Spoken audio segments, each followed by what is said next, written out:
Great events create great brands, and it takes a village to put on an event that engages, excites, and connects audiences to your brand. And we're that village. I'm Alyssa. I'm Paulina. And I'm Rachel. And you're listening to Great Events, the podcast for all people interested in events and marketing. Hello, everyone. What has been going on in this wide world of events? Once again, my name is Alyssa, and welcome to this week's episode of Great Events, a podcast by Cvent. This week, we're going to be talking about sustainability. We have started a little bit of a mini series on sustainability topics. Today, we're going to be really focused on data and reporting, and also how you can think about taking your sustainability efforts to the next level through technology. Once again, I've talked about this on previous episodes, but April is Earth Month. So we are dedicated to up-leveling your knowledge as an event professional in this space and really better understanding what you can be doing today to make your events more green and to tap into the sustainability narrative that is very much taking our industry by storm. I am very excited to introduce two experts in this arena. I am joined by Kimberly Meyer. Kimberly Meyer is co-founder of DataAngel. DataAngel happens to be one of Cvent's affinity partners. If you are not aware of that program, please check it out on cvent.com. I'll give Kimberly the floor in just a second to introduce herself, but we also have a second guest on this podcast as well. Kris Justice, my colleague who works very closely with me on sustainability conversations within our customer base. Kim. There's two Ks. This one's going to be fun today, guys. Kris is a member of our customer success team. She is a senior manager of customer success for our European group. Kris is based out of Germany, so she's got a little bit of a leg up from our North American counterparts, where we seem to be lagging in the sustainability narrative. So I'm very excited to introduce two of these wonderful women onto this podcast today. Kimberly, I'd like to pass the floor to you to give a little bit more background, what you're working on in sustainability, what DataAngel does. Tell me all the things. Great, Alyssa. Thanks so much. So I am the co-founder of DataAngel, and DataAngel is a reporting and data correction automation company that works inside of Cvent, hence the partnership. And I've been doing data work in the industry way back, even previously to Cvent, which is now, I believe, 20 plus years old. You've had your 20-year birthday. So I'm very familiar with a lot of work around analytics and reporting in lots of categories. I also am the co-founder of something called the ELX, or Event Leaders Exchange, which is a group of leads of corporate global events and meetings programs. And I'll talk a little bit about that later, because there certainly is a lot of interest and work being done, around how they can help their corporations to achieve sustainability goals. Awesome. Super excited to have you on the podcast today, Kimberly. Okay, Kris, passing the floor to you to give a little bit more background to your work and what you're doing on sustainability with Cvent's customers. Yeah, thanks, Alyssa. So, like Alyssa said, I am a senior manager in customer success. I am based in Europe, which is a really interesting place to work with Cvent. We have a portfolio of customers that we manage that are primarily based out of Europe, including the UK. And one of the reasons that I became an internal expert on sustainability is because of questions from our customers. So like Alyssa was saying, we're a little bit ahead of the curve here on questions of sustainability and sustainable living. And as a way of supporting our customers and ensuring that they can see our platform to support sustainable, been developing guidance for a while now, and started educating both internally and externally on learning. Awesome. Kris?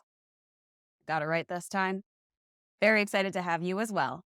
All right, let's get into the conversation here. So, Kimberly, I'm going to kind of start with you, since you introduced DataAngel as this reporting and data and integrations kind of expertise. I'd love for you to start to talk to us a little bit about accurately and the accessibility of data for sustainable programs and how that works with technology and really, how do you accurately measure sustainability sustainably? Can you talk to me about that?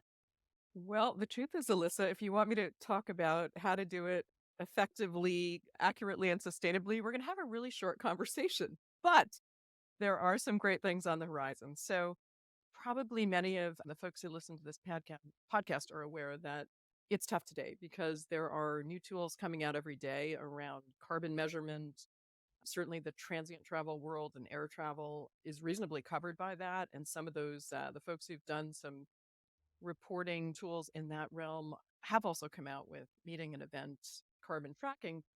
But the challenge, at least that I hear in the marketplace, is still much of the work is manual, meaning you've got to ask event planners to do all the work in planning and creating and designing and taking care of their attendees, and then enter a heck of a lot of data manually in order to get to, in today's world, to some semblance of accurate data. And I say some semblance because you should probably know we also all struggle with airlines, hotel chains, just lots of different ways of calculating carbon. And so there's not really an industry standard that anyone has seen yet. And so that's our challenge. There are some solutions, but let me throw it over to Kris for a sec to see before I talk about guesstimating or estimating, if Kris has any thoughts of that. And let me just say, for those who may not have met Kris Justice in life yet, Kris and I have had the opportunity to work together on various types of projects in many areas in the industry. And she really is the smartest person in the room. No one knows she has a PhD. I mean, a PhD. Over to Kris. Yeah, Kris, you missed that in your intro. You're allowed to do a little humble bragging on a podcast. That's what it's for, right? Yeah, that's true. It is in comparative literature, though, so I I feel like The application, it's not so great here. right. Although I do get to speak French and German to my customers, which is really exciting and obviously something that I might have picked up in that PhD program. So actually, in terms of what you're hearing, Kimberly, I'm hearing the same thing, which is, and it's actually something that I have a real concern about in terms of our industry's ability to measure carbon at scale. And that's really a question of overhead. So we're starting to, when we talk about overhead, normally we're talking about finances. And there are also financial repercussions, obviously, to the time that's required in order to do accurate carbon tracking. And when we start to scale, then that really becomes something that we have to think actively about and find new solutions for. So if you're doing 5 to 10 meetings a year, then entering the data manually is not a major challenge. It's not a significant drain on your overhead, and so on. It's manageable. But many of the clients that we work with, and that I know Kimberly works with as well, they do that many meetings a half a day, right? So they're doing 5 to 6,000 meetings a year, or potentially even more globally. And then the needs become quite different, and the systems that have been put out for what I would consider almost like ad hoc carbon footprint tracking are not something that's going to work at that scale. So how do we grow? And obviously that's where there's a ton of value for us being able to do that, because the carbon footprint of 5 to 6,000 meetings is quite a lot. And being able to bring that down obviously has a huge impact as well. So an area of interest for me for sure, and one where I've been thinking a lot about how we can use data and technology in order to reduce the overhead of tracking our carbon. Yeah, and I was just going to add to that, Kris, something that I've noticed, or at least certainly an evolution or an up-leveling of this conversation, has been getting out of just one-off event calculations. I think, within the last, maybe, let's say, past 5 years or so, I think there had been an interest to calculate the carbon footprint of, let's say, the largest conference, right? But now, Kris, to your point, what you're saying, this need for scale is to take a much more programmatic view of the meetings and events program and to understand what is that total footprint of everything that you're running. And certainly that's being requested upon by those leaders of sustainability councils or committees, or who's driving this from the top. So I think that is a shift in how we think about that carbon calculation. Kimberly, I'm curious if you're working with customers to calculate that programmatic view, or what does the current state of affairs look like when it comes to calculation? Yeah. So one of the things that we are doing as the DataAngel, and as I say that, my next sentence will be, and you can do yourselves. You don't need the DataAngel to do what I'm about to say. But what we're doing is working with customers in order to look at what is a darn good approximation. So we don't want a planner to have to go to, the Marriott West End of London, if there is even such a place. I'm making that up, but ask a lot of questions and figure out data for each hotel, for each restaurant, for each transport company. What we want folks to do in order to, again, get to some decent numbers right away and without so much overhead is we are finding tables, if you will, reputable, reasonable tables on, for example, 3-star hotel in London. what is the general carbon output? What are the general numbers around that? It exists in the airline industry. It exists in hotels to some extent. You can do it in ground transport as well as in restaurant meals. And the idea is let's just go ahead and approximate. We won't be perfect, but quite frankly, I'm not even sure if the same flight on Delta or British Airways or American to London from New York is even the exact same calculation. So we're approximating, and we're applying that to each and every meeting on an automated basis, which takes some of the hard work, out of the equation. And as I say that, a couple of resources, because folks can do this themselves. A couple of resources might be BP has some great. There are manual tools, but if you go to their website, and Richard Eads of the BP program has done some great work with a whole team. And then, for example, at Cornell University in Ithaca, New York, in the United States, their hotel school has done some great work in putting together enormous databases on hotel carbon output and does a lot of research in that area. So these things exist. It takes a little bit of work. It's in its infancy, but it's a way to get to, again, those 5,000 or 10,000 meetings more reasonably than asking planners to enter that data. Kris, I have a curiosity for you. Do you see with our customer base that approximations are good enough, right? Because we are starting to be held to stricter standards when it comes to, and I mentioned this already, but reporting upwards to the sustainability councils. Oftentimes those are being reported out to a board. Certainly with a large global enterprise, there are stakeholders that are starting to look at this data more intimately. So is that a conversation that you're having with Cvent customers and the market at large around the need for accuracy in the reporting? Yeah, it's a great question. We're still seeing people feeling like they do need to have a certain level of accuracy, but I think we're probably going to head in the direction that Kimberly is predicting and already sort of forging the way on, because it just looking reality in the face, it is not scalable. It just isn't. And so one of the things that I think we have to Oh, that's right. No, one of the things that I think we're going to head in is exactly this question of like, yes, we want to make sure we're directionally correct, right? We want to make sure we're approximating with a scientific basis.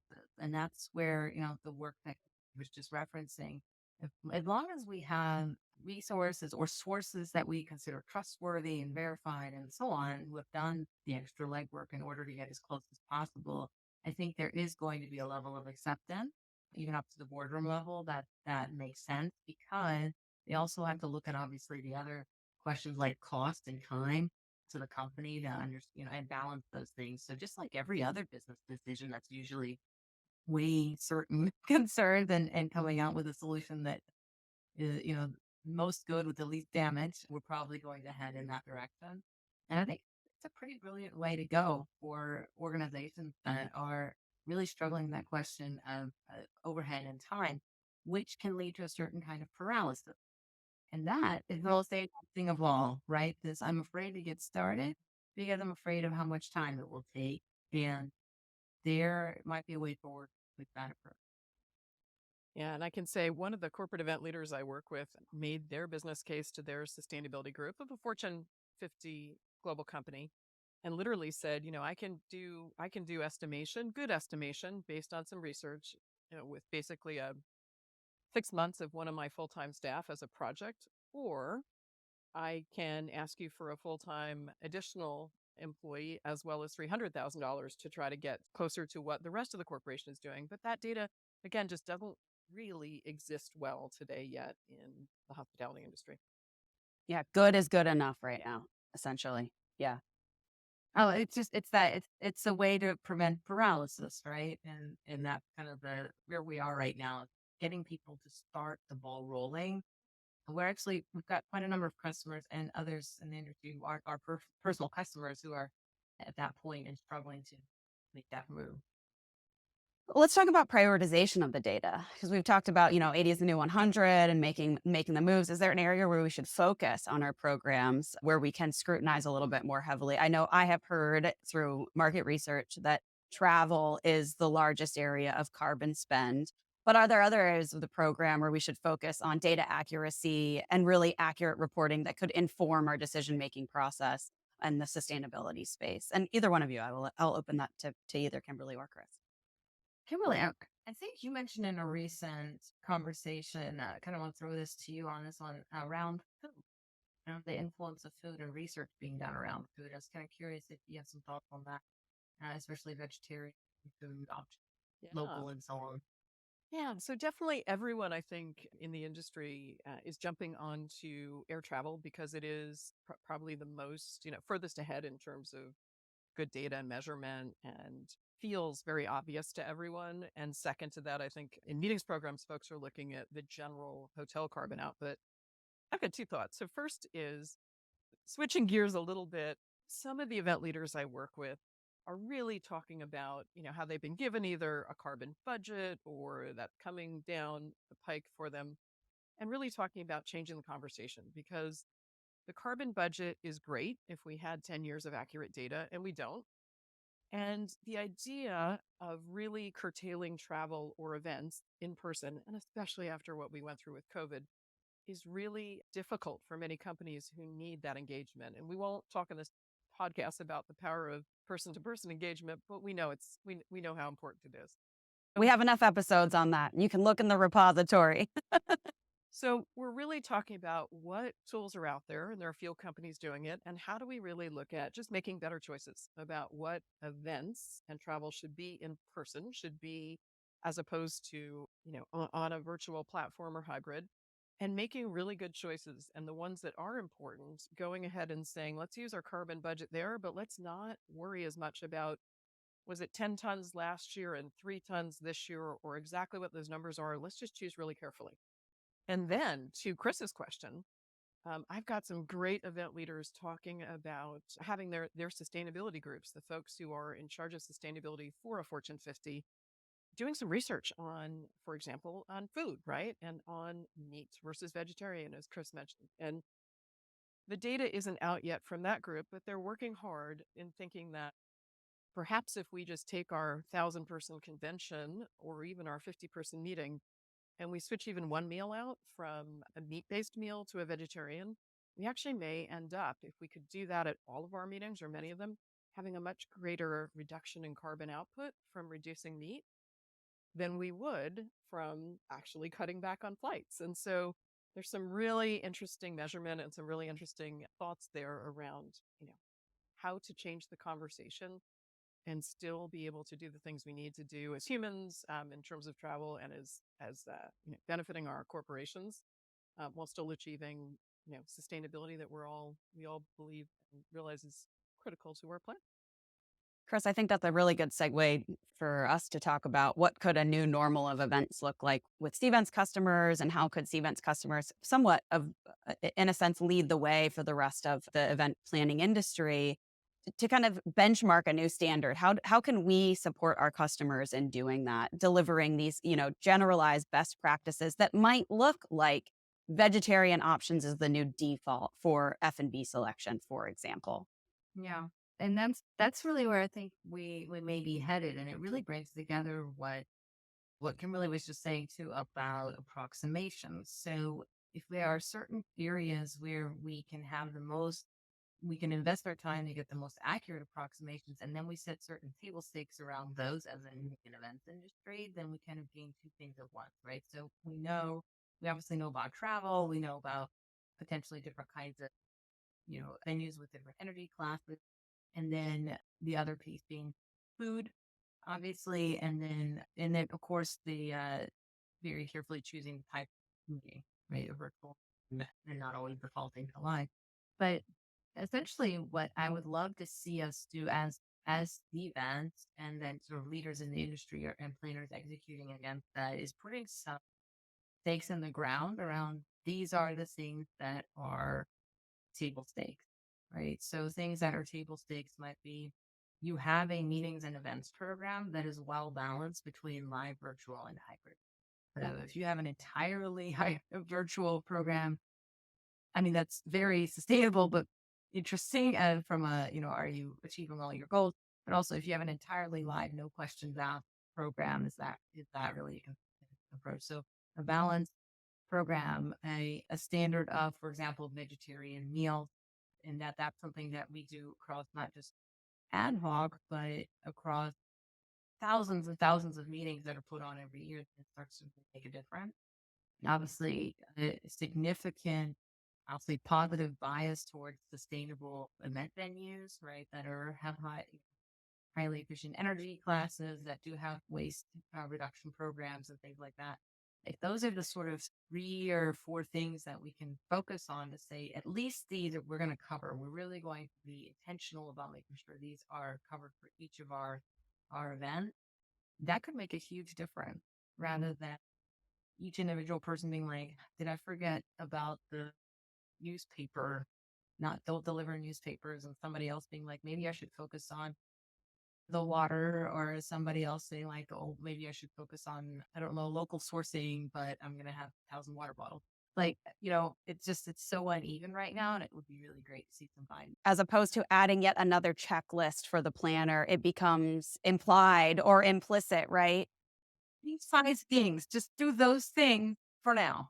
What I find really interesting is I had a conversation with another sustainability partner mid last year, maybe towards the end of last year, another podcast for anybody to explore if you're interested in this conversation further. But it was about the notion of radical collaboration and partnership in this industry. And I think that's something that's pretty common for event planners. It's the whole premise of this career is collaboration and partnering and suppliers on this delicate ecosystem where it takes a village really to put an event experience on. And I think we're entering a new phase where we need to push the boundaries with those ecosystem partners for them to take on some of these standards themselves. So for example, for hotels to also say our vegetarian is the standard F&B model, and for you to actively choose otherwise, I think would be something that is radical, right? It is something that is seen as so different, but it is this ecosystem of players that need to all kind of come together to make a coalition of sorts to push this agenda forward, this agenda of a new normal of events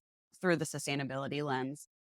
I also know I had a conversation previously with a waste and recycling expert that was more on the materials management, on the resource management. And we were talking about how we are no longer going to allow exhibitors to have paper products within exhibition halls, that for one, the attendees don't want them anymore.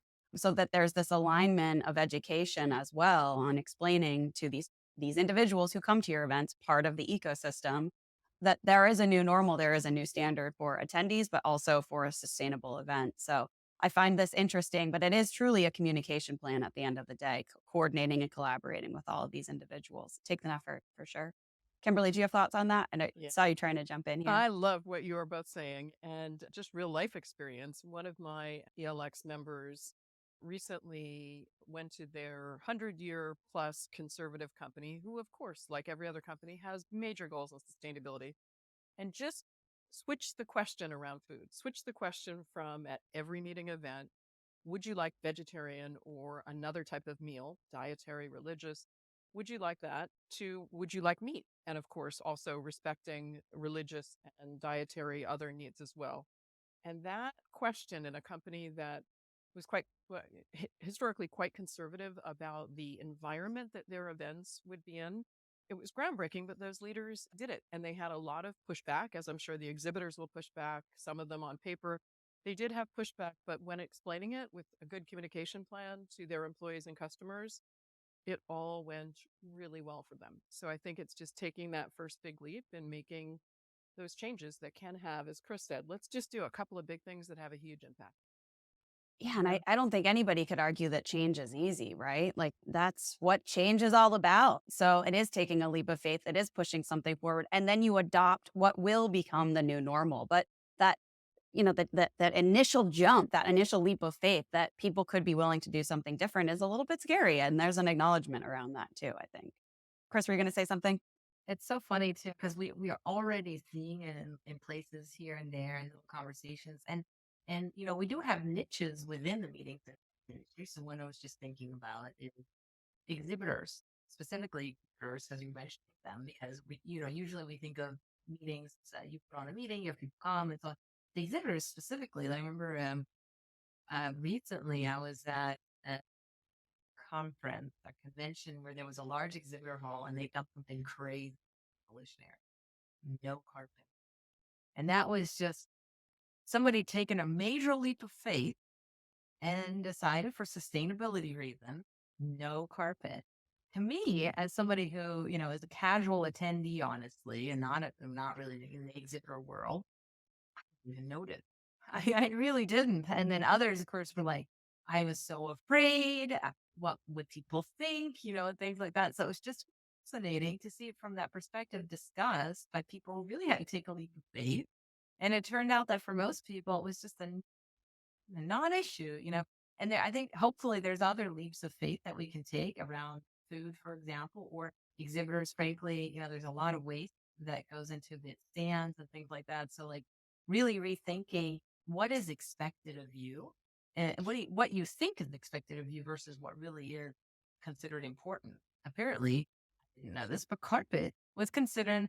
I just gotta have carpet, and then when somebody finally broke the wall down, they'd be like, maybe I'm just gonna try it without, and nothing happened. Nothing bad happened.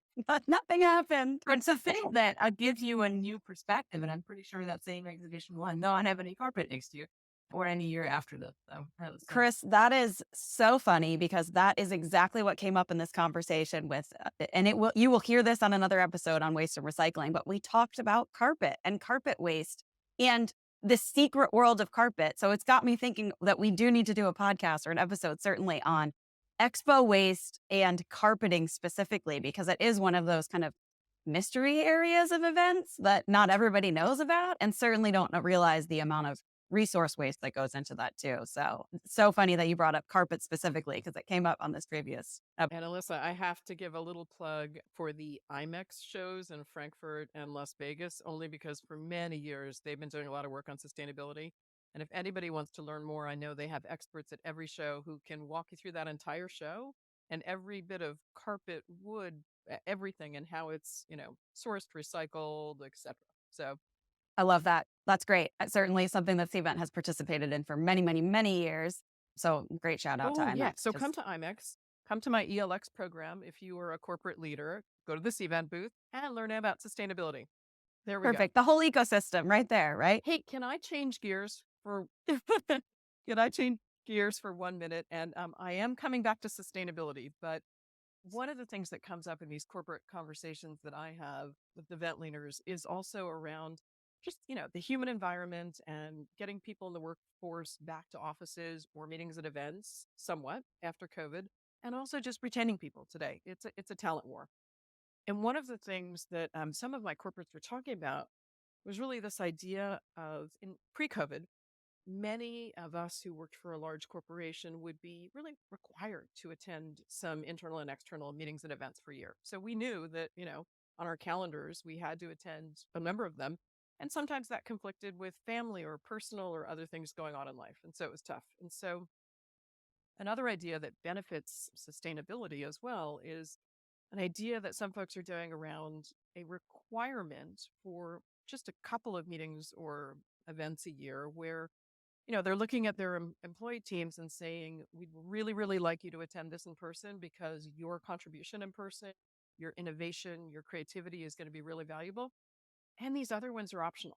And we, as a human, we understand that you've got things going on in life. And so it may not be convenient to travel. And also we will be more sustainable if we give you the option, but don't require you in a situation that we'd love to have you there, but we don't believe it's as critical. We do believe you can contribute over a virtual platform. So anyway, just another thought on something for our corporate planners to think about. Were you going to say something, Kris? I'll let you jump in if you wanted to. I certainly could see that the hybrid format is giving individuals the option, I think, and not even just in a single event experience, but kind of a hybrid program at large, having options for virtual, options for in-person. I think this flexibility notion is something where we're in it. We're in the thick of that, right? Like it's available now. Yeah, I even see it privately with people have like I do volunteering, and we we also try to be a little bit more flexible in that. And of course, the other thing, this is one of those beautiful places where sustainability meets inclusion, right?